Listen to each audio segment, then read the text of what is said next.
2022 జనవరిలో రైల్వే వారు ఒక ఉద్యోగం ప్రకటించారు. 35,000 ఉద్యోగాలకు ఒక ప్రకటన, 35,000. దానికి 1,25,00,000 అప్లికేషన్స్ వచ్చాయి. 35,000 ఉద్యోగాలకి 1,25,00,000 దరఖాస్తులు వచ్చాయి. మన నిరుద్యోగ సమస్య ఎంత తీవ్రంగా ఉందో ఈ ఒక్క విషయంలో మనకు అర్థమవుతుంది. గాజాలో యుద్ధం జరుగుతుంటే అక్కడ ఉన్నటువంటి ఇజ్రాయేలీ ప్రభుత్వం పాలస్తీనియన్లందరినీ ఉద్యోగాలకు తీసేసి అనేక దేశాల నుంచి యువకుల్ని రిక్రూట్ చేసుకుని వాళ్ళు అప్పటివరకు చేస్తున్నటువంటి ఉద్యోగాలని భర్తీ చేయడానికి సంకల్పించారు. మన దేశానికి ఇజ్రాయెల్కి ఇప్పుడు మంచి స్నేహం ఉంది కాబట్టి దానికన్నా ఎక్కువగా మన ప్రధానమంత్రికి ఇజ్రాయేలీ ప్రధానమంత్రికి చాలా మంచి దోస్తి ఉంది కాబట్టి ఆయన మన ప్రధానమంత్రి గారిని అడిగితే చేసుకోండి, ఇక్కడి నుంచి కూడా చేసుకోవడం ఉన్నారు. ఇక్కడ ఇజ్రాయేలీ ప్రభుత్వం కొన్ని రిక్రూట్మెంట్ సెంటర్ని తెరిచింది. హర్యానాలో తెరిచింది, ఉత్తరప్రదేశ్లో తెరిచింది, ఆ తర్వాత మధ్యప్రదేశ్లో తెరిచింది, రాజస్థాన్లో కూడా తెరిచింది. ఈ 4 రాష్ట్రాల్లో రిక్రూట్మెంట్ సెంటర్లు తెరిస్తే కొన్ని వేల మంది యువకులు అక్కడ బారులు తీరుతున్నారు. ఆ రిక్రూట్మెంట్ సెంటర్ దగ్గర అలా బారులు తీరుతూ ఉంటే కుతూహలంగా ఉంటుంది కదా, ఏంటి ఇంతమంది గాజా వెళ్ళడానికి ఇంతమంది బారులు తీరుతున్నారు అని కుతూహలం మన మిత్రుడు భాస్కర్ లాంటి వారికి అసలు ఏం జరుగుతోంది అని తెలుసుకుందామని అలాంటి వారు ఎవరో ఆ క్యూ దగ్గరికి వెళ్ళి వాళ్ళని అడిగారు. అక్కడ క్యూలో ఉన్నటువంటి యువకులు, మీరు ఎక్కడికి వెళ్తున్నారో తెలుసా అని అడిగారు. గాజా అండి, గాజాలో ఏం జరుగుతుందో తెలుసా అని అడిగారు. యుద్ధం జరుగుతోందండి అని. అక్కడ బాంబులు వర్షం కురుస్తుందో తెలుసా అన్నారు. తెలుసండి, యుద్ధం కదా, మరి బాంబులు వర్షం కురుస్తుంది కదా, తుపాకులు పేల్చుకుంటున్నారు ఒకరి మీద ఒకటి తెలుసా అన్నారు. తెలుసండి. అనేక వందల మంది చనిపోతున్నారు అక్కడ తెలుసా. తెలుసండి. యుద్ధం జరుగుతుందని తెలుసు, బాంబులు వర్షం కురుస్తుందని, తుపాకీలు పేర్చుకుంటున్నారని తెలుసు, వందల మంది చనిపోతున్నారని తెలుసు. అయినా కానీ అక్కడికి వెళ్ళి ఉద్యోగం చేయడానికి మీరు లైన్లో ఉంచుతున్నారు ఏంటి అని అడిగారు. అడిగితే ఆ పిల్లలు ఏం చెప్పారంటే, ఏం చేయమంటారండి, ఉద్యోగం లేకుండా ఇక్కడ చచ్చే కంటే అక్కడికి వెళ్ళి ఉద్యోగం చేసిన ప్రతి నెల మనం బతుకుంటే ఓ 10 రూపాయలు ఇంటికి పంపించి ఇంకో 10 రూపాయలు మేము ఏదో తిని బతుకుదామని వెళ్తున్నామండి. చనిపోతే చనిపోతాం. ఉద్యోగం చేస్తూ 4 రూపాయలు ఇంటికి పంపుతూ అక్కడ చనిపోయినా పర్వాలేదు, కానీ ఉద్యోగం లేకుండా భారతదేశం చనిపోతే ఏం లాభం అండి అని పిల్లలు చెప్పారు. ఈ మధ్య రాజుగారు, ఈ మధ్య హైదరాబాద్ పత్రికల్లో, మరి మీకు వచ్చిందో నాకు తెలియదు, ఒక వార్త వచ్చింది. పాత బస్తీలో ఒక యువకుడి మృతదేహం ఉక్రెయిన్ నుంచి వచ్చింది. అప్పుడు మాలాంటి వాళ్ళందరూ ఆశ్చర్యపోయారు. ఉక్రెయిన్ నుంచి మృతదేహం రావడం ఏంటి హైదరాబాద్ అంటే అప్పుడు తెలిసింది కొంచెం తగ్గింది. భారతదేశంలో అనేక మంది యువకుల్ని రష్యా వాళ్ళు రిక్రూట్ చేసుకుని ఉక్రెయిన్ యుద్ధంలో వాడుకుంటున్నారు. అంటే ఉక్రెయిన్ వెళ్ళడానికి సిద్ధపడుతున్నారు, గాజా వెళ్ళడానికి సిద్ధపడుతున్నారు.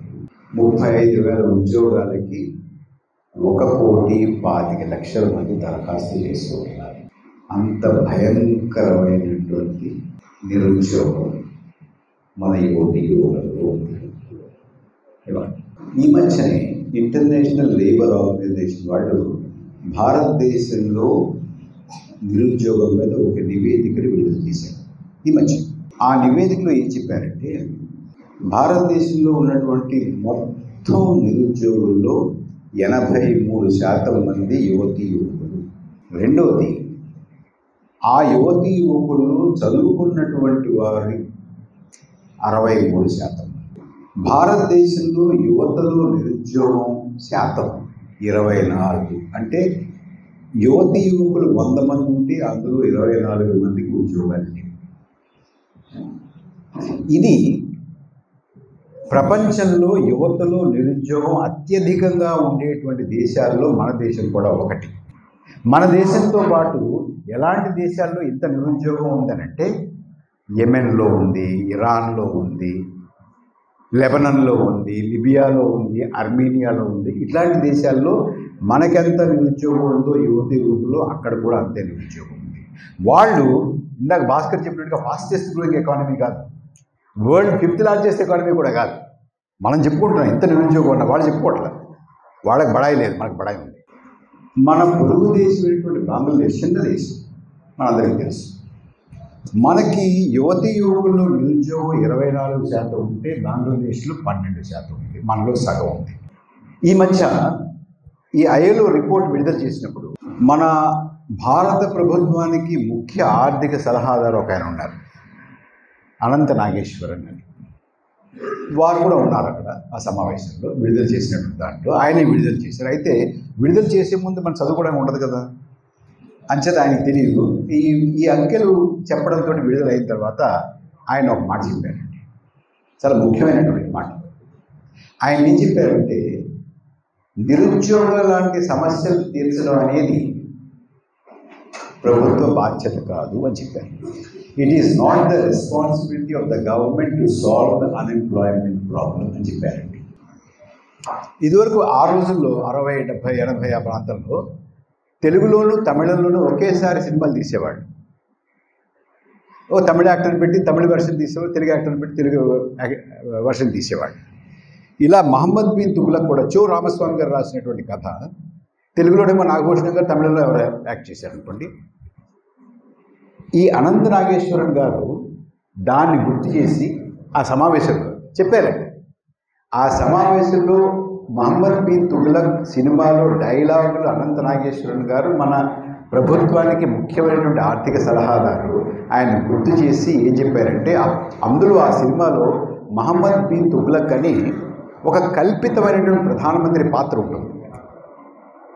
ఆ కల్పిత ప్రధానమంత్రి పాత్ర ఏమంటుందంటే, ఉద్యోగాలు ఇస్తాము, నిరుద్యోగ సమస్య తీరుస్తాము అని ఎన్నికల ముందుకి చెప్తాము, అంతే, అది దాన్ని పెద్దగా పట్టించుకోకూడదు అని మహమ్మద్ బిన్ తుగ్లక్లో ఉంది. అంచేత మనం దీని గురించి పెద్దగా పట్టించుకోకర్లేదు అన్నారు. మరి ఆయన మన ప్రధానమంత్రి గారు దృష్టిలో పెట్టి అన్నాడో లేదో నాకు తెలియదు. ఎందుకంటే మన ప్రధానమంత్రి గారు సంవత్సరానికి 2 కోట్ల ఉద్యోగాలు ఇస్తారని చెప్పారు. ఆయన ఎన్నికలు నెగ్గేశాడు, మనంతా ఓటేసేసాం. అలా అన్న తర్వాత 10 ఏళ్ల తర్వాత మనం నిరుద్యోగం మన దేశంలో యువకులు 24% ఉంది. మొత్తం నిరుద్యోగంలో 83% మంది యువకులు, వాళ్ళలో చదువుకున్న వాళ్ళ సంఖ్య 63% మంది. మనం ఇరాన్, అర్మేనియా, లెబనాన్, యెమెన్ అటువంటి దేశాల స్థాయిలో మనం ఉన్నాము, వాళ్ళ సరసన మనం ఉన్నాము. మన పొరుగులు ఉన్నటువంటి బంగ్లాదేశ్లో కూడా నిరుద్యోగ యువకుల్లో కేవలం 12% మాత్రమే ఉంది. ఇది ఇవాళ మన ముందున్నటువంటి వాస్తవం.